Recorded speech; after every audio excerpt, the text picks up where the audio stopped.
우리 삶을 지키시며 우리 믿음을 돌보시는 주님 감사합니다. 삶의 자리가 예배하는 자리 되게 하시고 지금 여기에서 기도하고 찬송하며 말씀 가운데 있게 하시니 또한 감사합니다. 우리 각 사람들 이 시간 예배하오니 비록 함께 모여있지 못하나 우리 각 사람 안에 계신 성령 하나님께서 이 시간에도 역사하셔서 한 믿음, 한 말씀, 한 성령으로 주 안에서 하나 되는 우리가 되게 하여 주시옵소서. 흩어진 믿음의 가족들의 삶의 자리와 건강을, 믿음을 지켜주시옵소서. 매일매일의 삶이 주님의 손을 붙잡고 날마다 은혜를 맛보며 살아가는 삶이 되게 하여 주시옵소서. 어린 자녀들을 지켜주시옵소서. 우리 공동체에 속한 어린아이들을 주님 돌보아 주시옵소서. 건강하게, 힘있게, 사랑 가운데 잘 자라게 하여 주시옵소서. 오늘도 예배하며 예물을 바칩니다. 주님 주신 이 땅의 자원을 구별하여 드립니다. 주일 헌금으로 11조로 감사헌금과 선교의 예물로 드립니다. 주님 받아주옵시고 주님의 이름이 주님의 뜻이 이 땅에서 이루어지게 하여 주시옵소서. 드리는 심령마다 채워주시고 인도하시며 복있게 하여 주시옵소서. 예수님 이름으로 기도하옵나이다. 아멘. 운전을 하다 보면 여러 가지 표지판을 보게 됩니다. 표지판을 제대로 보지 않거나 무시하면 위험이 닥칩니다. 운전자는 표지판이 주는 경고를 절대로 무시하면 안 됩니다. 몽골 선교사님에게 들은 이야기입니다. 몽골은 땅이 넓은데 아직 포장도로가 다 건설되지 않은 곳이 많이 있다고 합니다. 문제는 도로가 완공이 안 되어서 중간에 끊어져 있는데 경고 표지판이 제대로 없는 곳이 많이 있답니다. 들어가지 마시오.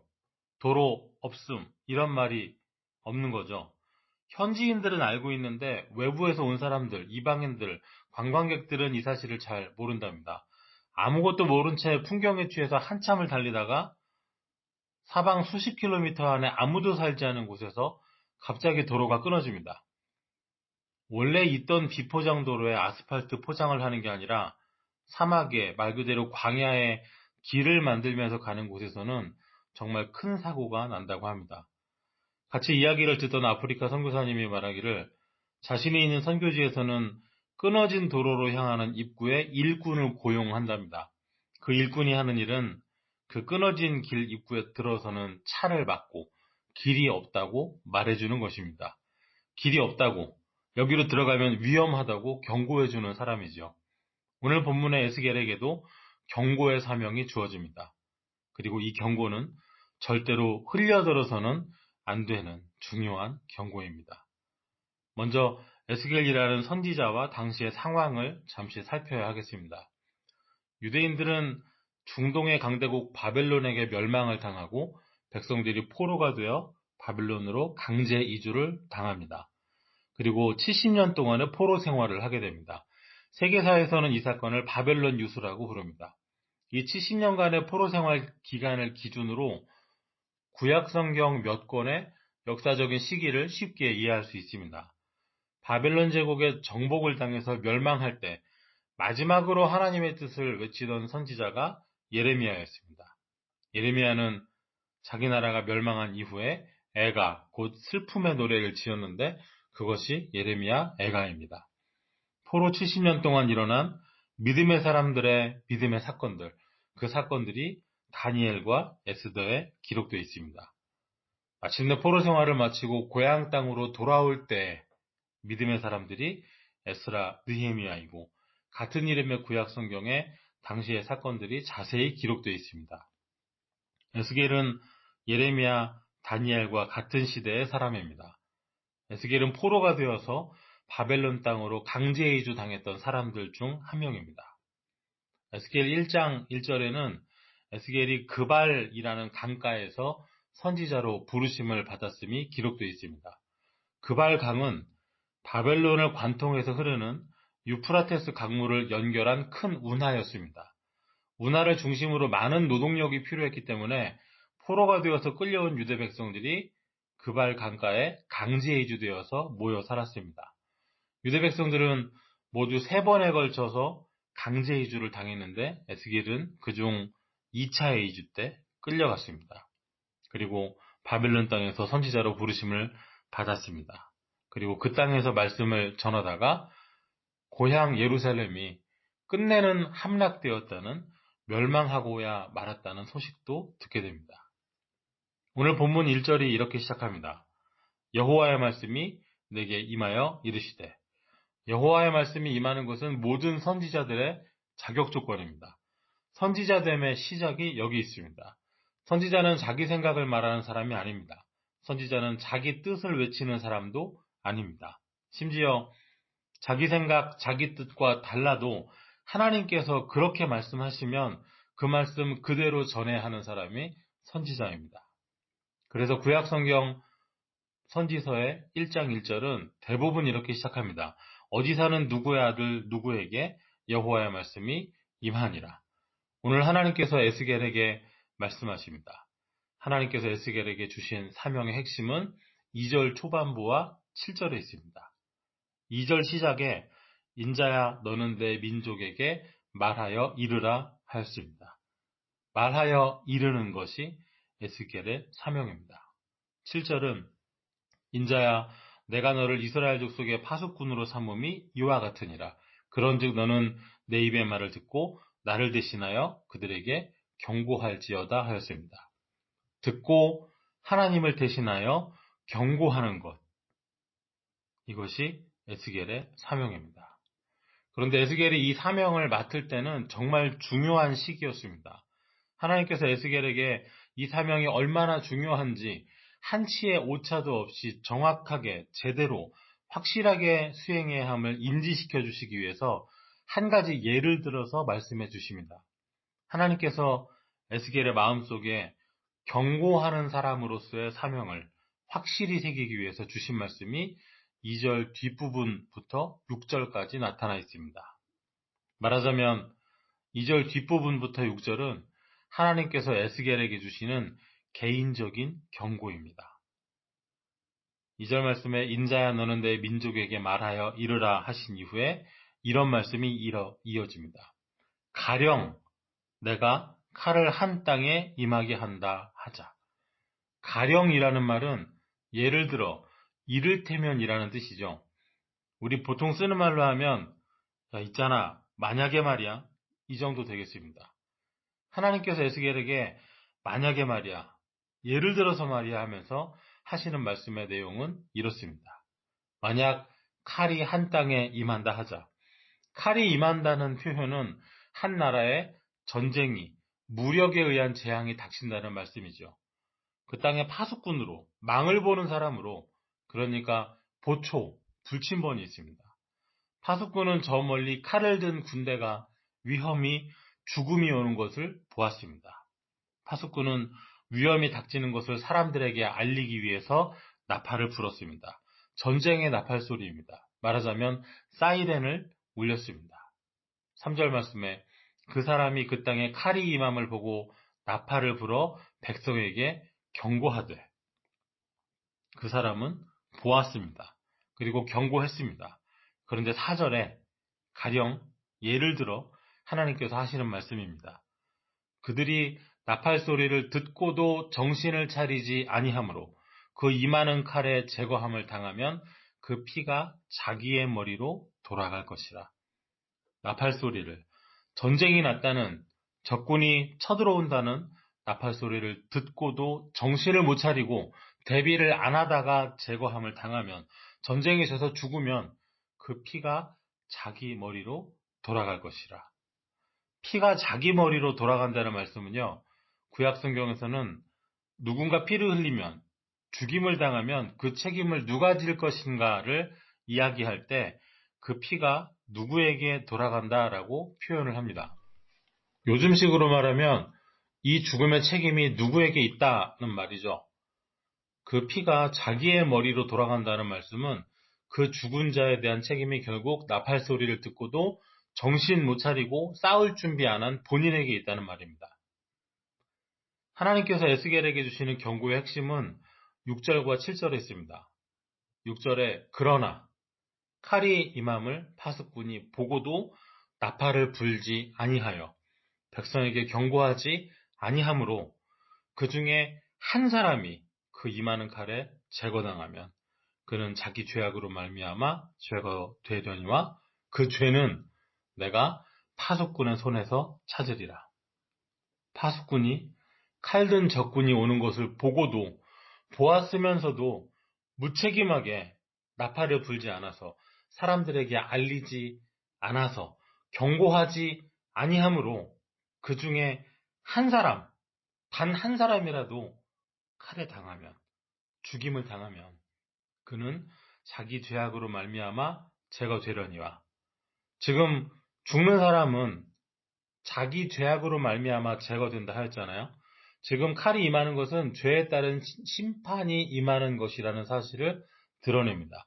칼이 임하여 죽는 것은 심판을 받아서 죽는 거예요. 그런데 여기가 중요합니다. 그 죄는 내가 파수꾼의 손에서 찾으리라.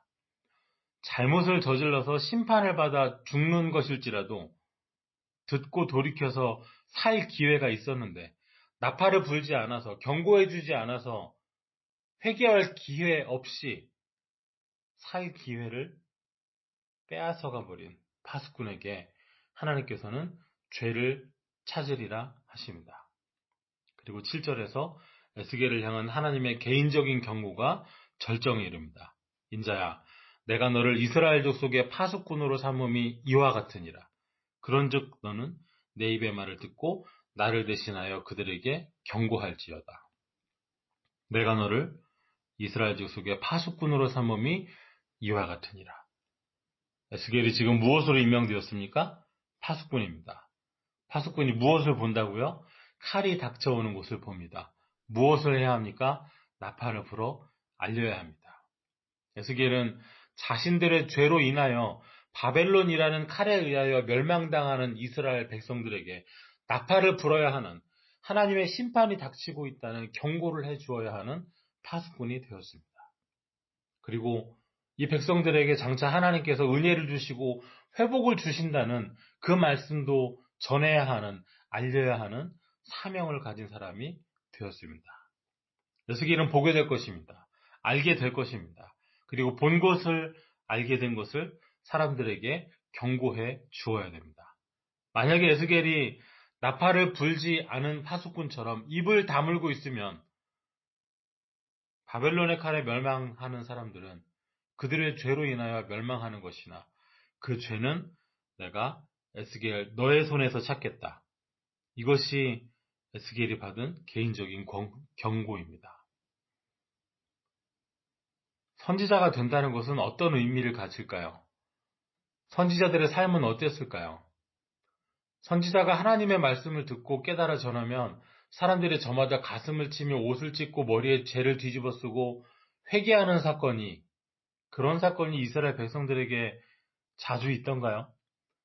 선지자가 말씀을 전하면 옳습니다. 우리가 하나님 말씀대로 살았어야 했습니다. 회개합니다. 이런 일이 얼마나 있던가요? 오히려 선지자들은 말씀을 전할수록 고생을 하고 고난을 당하고 돌에 맞고 심지어 죽임당하는 일이 더 흔했습니다. 지금 에스겔이 말씀을 듣지만 그 말씀을 전한다고 해서 백성들이 잘 들을 것이라는 보장은 없습니다. 더군다나 지금 백성들의 귀에 말씀이 들릴 만한 형편이나 상황이, 처지가 사실 아닙니다. 지금 이스라엘 백성들 상당한 숫자가 이미 여러 차례 전투에 패배하는 바람에 두 차례에 걸쳐 포로가 되어서 인질로 바벨론에 끌려왔습니다. 에스겔 본인도 그 중에 한 사람입니다. 더군다나 에스겔은 전부터 선지자였던 사람도 아니고요. 에스겔은 원래 제사장 출신이거든요. 에스겔이 하는 말이 사람들에게 잘 들릴 만한 상황이 아닙니다.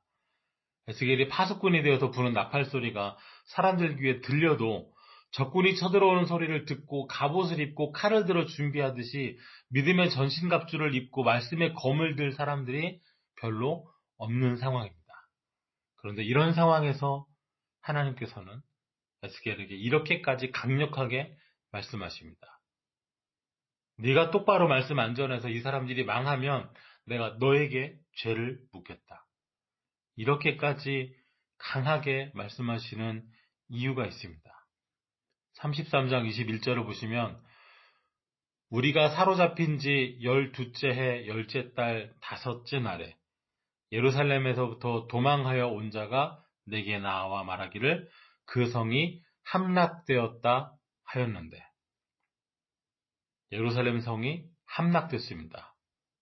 마지막 망할 때 그때 탈출한 사람이 에스겔에게 와서 기어이 끝내는 예루살렘이 그 성이 함락됐다고, 패망했다고, 나라가 망했다고 전했습니다. 이 소식을 들은 포로로 끌려와서 강제노동을 하는 백성들의 마음이 어땠을까요? 이제는 끝났구나. 혹시라도 내 나라가 싸움에 이겨서 포로된 우리가 자유를 얻어 돌아가는 것이 영영 불가능해졌구나. 혹시 바벨론이 또 다른 강대국에 의해서 제압을 당한다고 하더라도 우리는 돌아갈 나라가 없어졌구나. 이것이 백성들의 현실입니다. 하나님께서는 바로 이때에 에스겔에게 파수꾼의 사명을 강력하고 또 강력하게 부여하십니다. 잘 전해라. 네가 말 안 해서 입 다물고 있어서 이 백성이 어찌 되면 너에게 책임을 묻겠다. 나라는 망했습니다. 아주 완전히 망했습니다. 그런데 이제부터 하나님께서는 회복을 말씀하십니다. 회복의 말들이 백성들의 귀에 잘 들렸을까요? 하려면 진작 있어야 하지 않았을까요? 이미 예루살렘은 함락되어 버렸는데 무슨 가능성이, 어떤 가망이 있다고 낙심한 사람들 귀에 회복의 말은 쉽게 들리지 않습니다.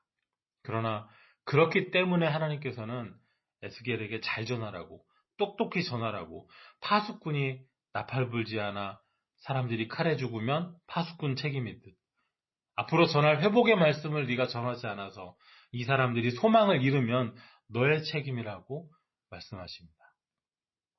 에스겔 33장은 에스겔서 전체에서 아주 중요한 전환점이 되는 장입니다. 에스겔 1장에서 32장까지 심판에 관한 말씀이 계속 이어집니다.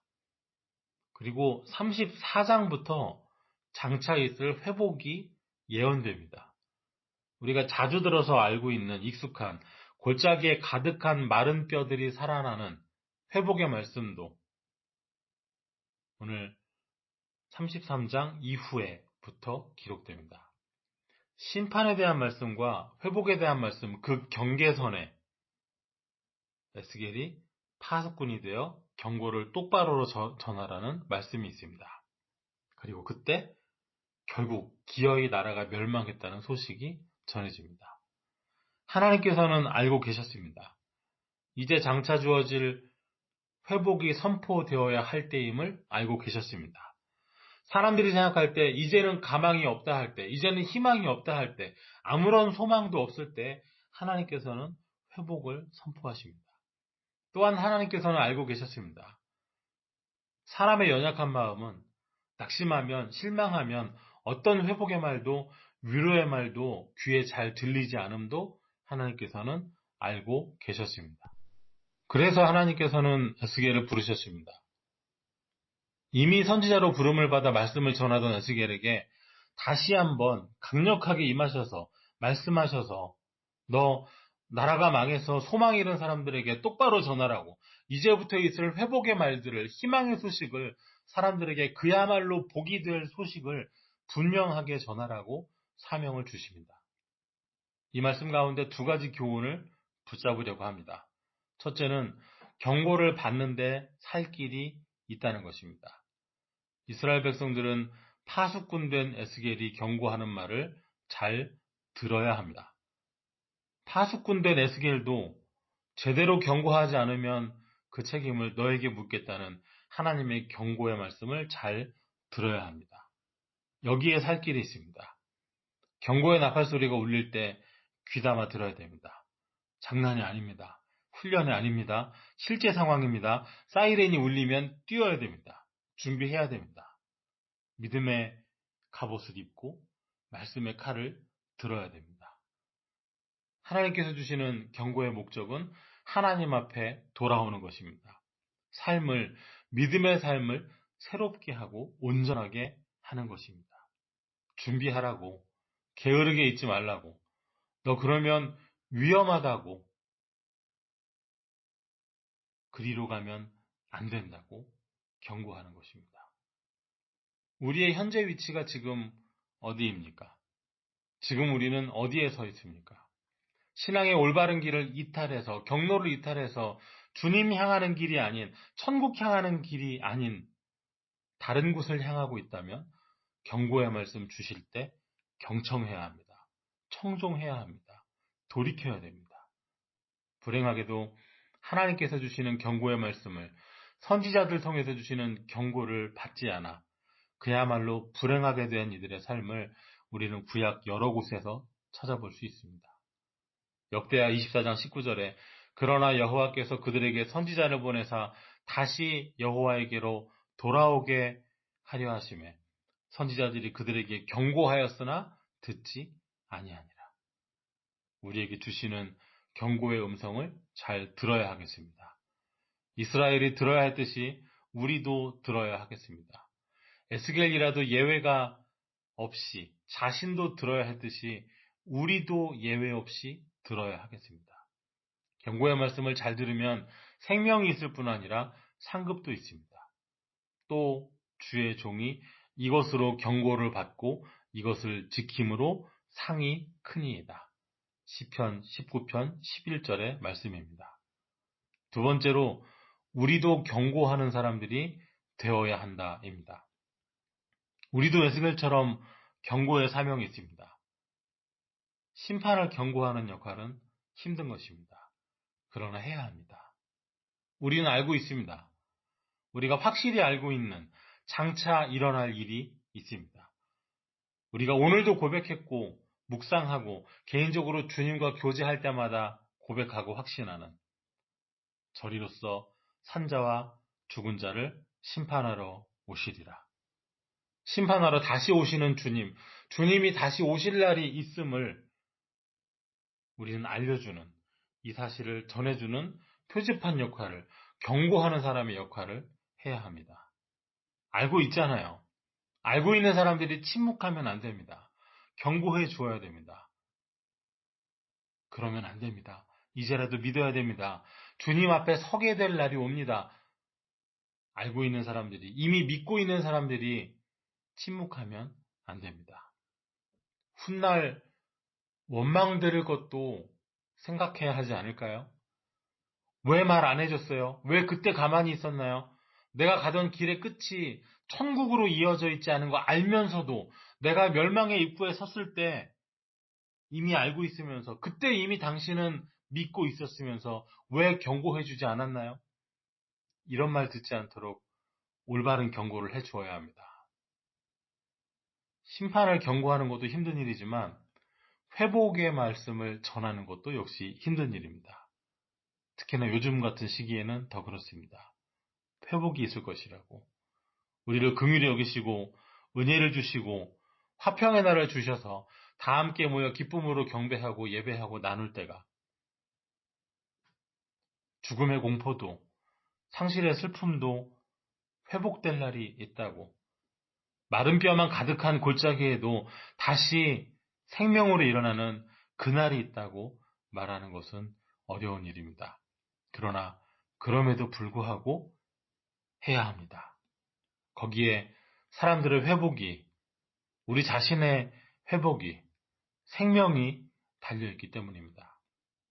오늘 우리에게 찾아오셔서 말씀하시며 그 말씀을 사람들에게 전하라고, 예고해주라고, 경고해주라고 하시는 부르심과 사명을 잘 감당하여서 생명과 회복과 상을 얻는 저와 여러분 되시기를 주의 이름으로 축원합니다. 기도하겠습니다. 하나님 감사합니다. 우리에게도 말씀이 있어 믿게 하시고 깨닫게 하시니 감사합니다. 말씀을 통하여 깨달은 진리를, 주님의 뜻을 나팔을 불어 널리 알리는 우리가 되게 하여 주시옵소서. 침묵하지 않게 하여 주시옵소서. 외면하지 않게 하여 주시옵소서. 나에게 주신 생명의 말씀을, 우리를 사랑하시는 주님의 말씀을 분명하게 전하여 다 함께 생명의 주님 앞에 서는데 쓰임받는 우리가 되게 하여 주시옵소서. 예수님 이름으로 기도하옵나이다.